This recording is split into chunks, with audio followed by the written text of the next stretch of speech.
Je trouve intéressantes les interventions. Vous allez voir qu'on va progresser, in fine, avoir vraiment un débat de fond qui va permettre à chacune et à chacun de pouvoir participer à notre réflexion. Mais derrière la notion d'incertitude, dans un contexte de crise comme celui qu'on vit aujourd'hui, il y a les peurs, il y a l'effroi, hein, puisqu'on a l'impression d'être impuissant aussi et de ne rien contrôler. Il y a les doutes. Et c'est vrai qu'on a pris le mot d'incertitude, hein, qui est un mot qui rentre plutôt au registre peut-être aussi épistémologique, on a vu la sens, alors qu'on aurait pu prendre une approche plus cartésienne, la notion quand on doute, comment on décide et qu'est-ce qu'on va privilégier dans la décision. Et c'est vrai que plus on est dans des situations de vulnérabilité, plus on est contraint à décider et dans un contexte qui n'est pas toujours compatible avec les exigences ou les prérequis d'une décision qu'on devrait prendre un certain temps pour arbitrer, discuter. Je pense que c'est ça aussi les enjeux qu'on va aborder.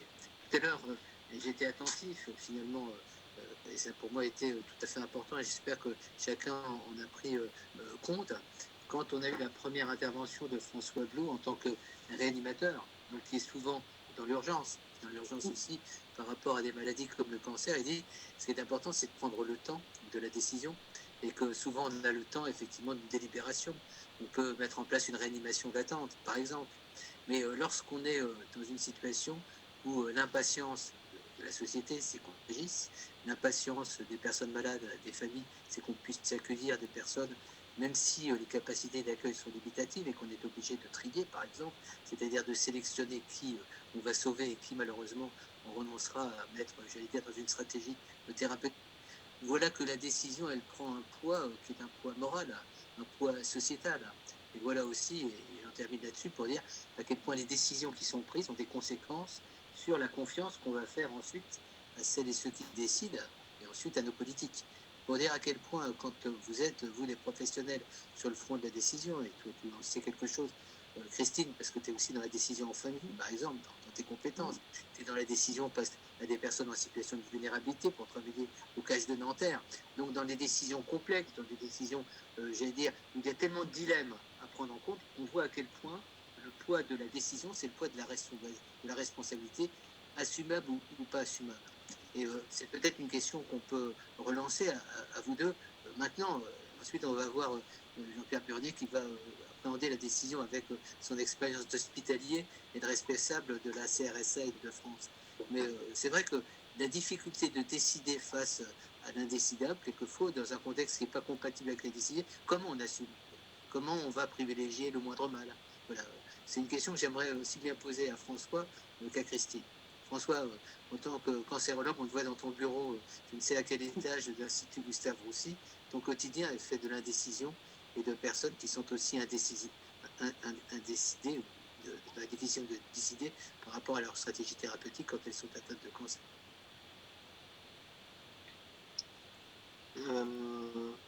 Je ne sais pas bien comment répondre à la question, mais quelque chose m'a frappé dans les quelques dernières minutes d'échange. C'est qu'il y a l'aspect premièrement de la décision elle-même, le processus décisionnel, mais il y a aussi l'aspect du partage de la décision ou du passage. Le partage peut être pris d'ailleurs avec plusieurs exceptions, c'est-à-dire décider à plusieurs, d'une part. Donc ça, c'est vrai, par exemple, dans le milieu de la cancérologie et dans de quantité, un nombre très très important de situations médicales, la décision peut être une co-décision, premièrement.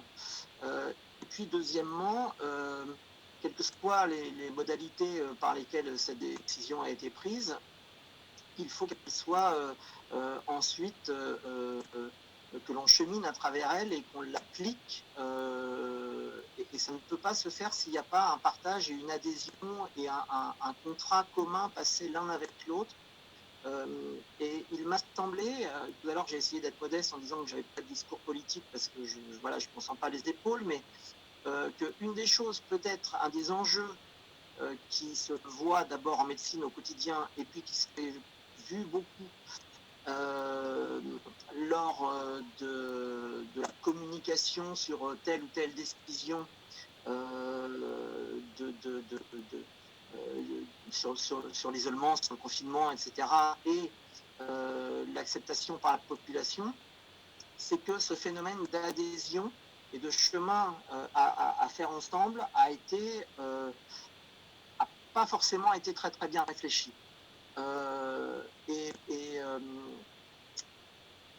J'ai eu le sentiment que beaucoup de choses viennent de la posture historique. Vous avez parlé tout à l'heure, Madame l'évêque, des 30 Glorieuses et de cette médecine omnipotente et sachante. J'ai revu un peu par hasard Knock, celui avec Louis Jouvet la semaine dernière, qui me semblait extrêmement symptomatique de plein de choses que l'on vit actuellement. Cette posture de sachant et de la tentation que nous aurions de nier justement les zones d'incertitude, elle s'est vue de façon criante. On a vu des crépages de chignons absolument monstrueux sur les plateaux de télévision, pas plus tard que la semaine dernière, qui ne peuvent que jeter un trouble énorme, parce que au sein de la population, et même, on n'a pas compris, deux sachants s'opposant chacun une partie prismée de la science. Et ça, c'est une question de posture. C'est une question, et là j'en reviens plus à mon quotidien, on s'affranchit en partie de ça quand on fait preuve d'humilité et d'une recherche première de qu'est-ce que je vais chercher à faire passer comme message et qu'est-ce que je vais chercher à obtenir avec la personne avec laquelle je suis en train de contractualiser, que ce soit le patient à l'échelle dans mon service, en réa, en cancéro, machin, ou que ce soit à l'échelle d'une population à laquelle j'ai à faire comprendre et accepter des choses. Et ça, cette question finalement on s'est beaucoup plaint du fait que la population française, peut-être plus même que la population italienne, était assez peu compliante, un peu rétive à observer telle et telle chose. Mais avant, et puis on va probablement évoquer ça quand il va s'agir de faire vacciner les gens si un vaccin apparaît, mais encore faut-il se poser la question de la façon dont on fait passer les messages et dont on les partage. Or, quand on a une posture dominatrice, on ne peut pas être dans quelque chose dominatrice, omnipotente, omnisciente. On ne peut pas obtenir une route commune. Tout à fait. Non, mais ce qui est intéressant, j'aimerais bien aussi, Phil, je laisse, c'est pas moi le manager, c'est pas moi qui organise la réunion, mais c'est avec la curiosité, la gourmandise de tout ce que vous dites. En fin de compte, ce qui est important, c'est le processus qui peut être réfractaire, j'allais dire, à la bonne décision. En tous les cas, un contexte qui n'est pas le plus favorable. Et dans un centre anticancéreux, on s'était déplacé avec Fabrice-Ville. Il y avait une de tes collègues qui disait comment annoncer la mauvaise nouvelle quand on est sous une guérite, c'est-à-dire dans un abribus, puisque la personne n'a pas pu rentrer à l'hôpital. Et effectivement, entre l'annonce, avec toutes les règles qui mettent en place pour parvenir à un moment donné à une décision concertée, on voit toutes les difficultés, on est dans une situation d'urgence. Voilà, je termine. Il y avait pour intervenir par rapport à cette question. Je t'en prie. Christine. Oui, pardon, je ne savais plus si vous adressiez à quelqu'un. D'accord. Oui, là, bon, c'est effectivement décider, c'est prendre une responsabilité, c'est peser le pour, le contre, c'est être conséquentialiste, essentiellement, savoir quel va être le bien ou le moindre mal qui va en découler. Et dans des périodes comme ça, nos schémas, entre guillemets, nos schémas étaient bouleversés. Effectivement, on n'avait pas le temps, on avait des directives qui tombaient tous les jours, ce qui était vrai la veille ne l'était plus le lendemain. Et donc, il fallait quelquefois revenir sur des positions qui avaient été prises. Voilà, ça a été effectivement très compliqué et ça a vraiment tout bousculé beaucoup de choses. Et puis, on avait la cellule de crise tous les matins et je dirais le quart d'heure éthique qui nous était très précieux, où on pouvait échanger, poser beaucoup beaucoup de choses sur la table, discuter, et discuter de manière totalement décloisonnée. Et ça a été très important aussi pour nous. Donc oui, l'incertitude, moi je trouve qu'elle est féconde parce qu'elle nous oblige à une posture d'humilité, elle nous oblige à nous remettre en question, elle nous oblige à nous réinterroger sur la validité de nos pratiques, revenir sur quelquefois des choses qu'on croyait acquises et qui finalement ne l'étaient pas tant que ça. Donc je pense qu'on aurait intérêt dans la formation médicale, moi j'ai jamais été formée là-dessus, sur la notion d'incertitude en médecine. Je suis un peu produit des années 70 et donc du paternalisme triomphant de la médecine toute puissante. Quand les malades ne guérissaient pas, c'était obligatoirement notre faute. Donc en plus, une dynamique très culpabilisante pour certains d'entre nous qui ne l'ont pas d'ailleurs supporté. Voilà, et c'était ça. Je pense que peut-être que les jeunes qui nous suivent, qui ne vont pas avoir la tâche facile, seront peut-être un peu mieux armés parce qu'il y a une littérature qui se développe sur le sujet. Mais je pense que c'est important aussi de mettre l'accent sur cette incertitude ambiante qui doit ne pas nous lâcher. Et puis, dernier point, effectivement, la communication qui a été désastreuse, où les gens se sont écharpés en place publique sur toutes les télévisions de Navarre. Et je pense que là, ça peut générer des crises de confiance durables. Merci beaucoup, Christine Lévesque. Et puis, ce que je constate avec votre témoignage et vos analyses, comme celle de François Blot, c'est l'accent qui est mis sur la concertation, sur la collégialité, sur le fait qu'une décision, notamment parce qu'elle engendre toutes ces responsabilités et cette possible culpabilisation, une décision, c'est bien quand ça ne se prend pas seul. Et j'en viens presque à me poser, donc à vous poser aussi la question.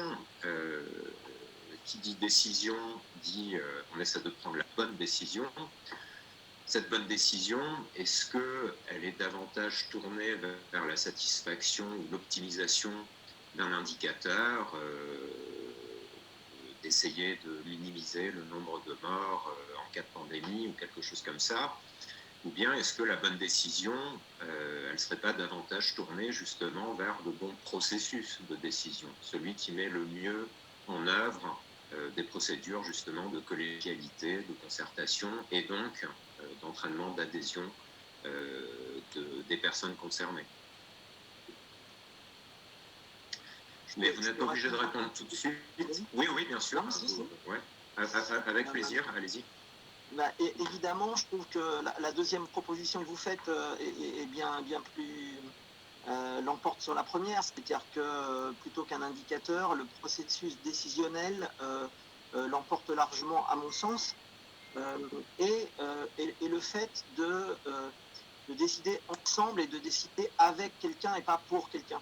Et c'est vrai à l'échelle médicale, individuelle, ce qui se fait pour moi, mais sans moi, se fait contre moi, pour reprendre une expression célèbre attribuée à Mandela. Mais là, j'ai eu beaucoup l'impression pendant cette période qu'on s'adressait à moi. Quand je dis on, c'est le politique ou le conseil scientifique, ou en tout cas ceux qui me parlaient dans le poste, dans les journaux, à moi, citoyen, comme si j'étais un roseau concenture.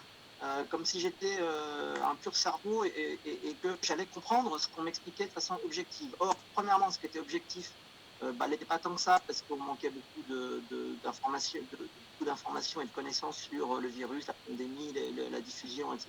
D'une.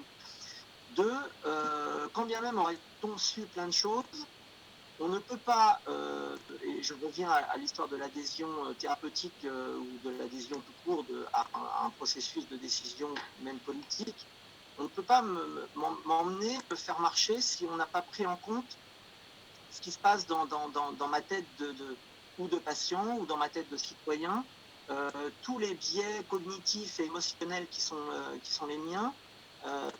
Encore une fois, là, on peut faire copier-coller et pour l'individuel et pour le collectif. Je pense que très peu de gens qui nous parlent et qui nous montraient des graphiques avaient la notion que